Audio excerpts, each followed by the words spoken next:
chapter 14. At that time Jeroboam's son Abijah became very sick. So Jeroboam told his wife, "Disguise yourself, so that no one will recognize you as the queen. Then go to the prophet Elijah at Shiloh, the man who told me I would become king. Take him a gift of 10 loaves of bread, some cakes, and a jar of honey, and ask him what will happen to the boy." So Jeroboam's wife went to Ahijah's home at Shiloh. He was an old man now and could no longer see. But the Lord had told Ahijah, "Jeroboam's wife will come here, pretending to be someone else. She will ask you about her son, for he is very sick. You must give her the answer that I give you." So when Ahijah heard her footsteps at the door, he called out, "Come in, wife of Jeroboam. Why are you pretending to be someone else? I have bad news for you. Give your husband Jeroboam this message from the Lord, the God of Israel. I promoted you from the ranks of the common people and made you ruler over my people Israel. I ripped the kingdom away from the family of David and gave it to you. But you have not been like my servant David, who obeyed my commands and followed me with all his heart, and always did whatever I wanted him to do. You have done more evil than all who lived before you.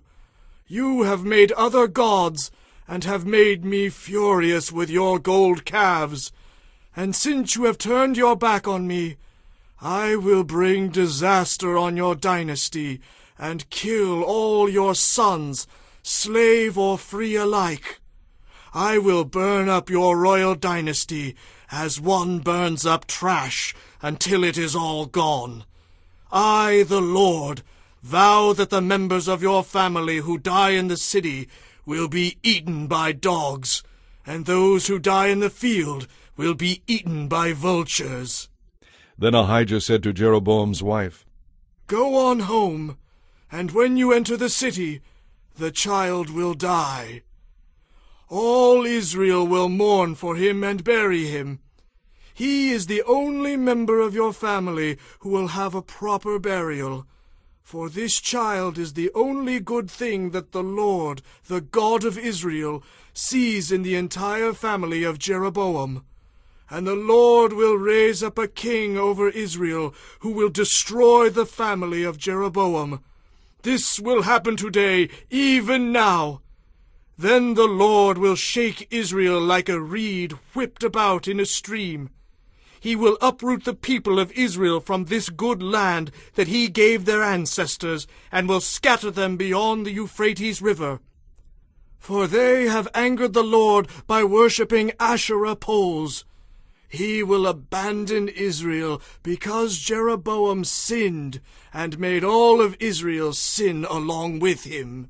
So Jeroboam's wife returned to Tirzah, and the child died just as she walked through the door of her home. When the people of Israel buried him, they mourned for him, as the Lord had promised through the prophet Ahijah.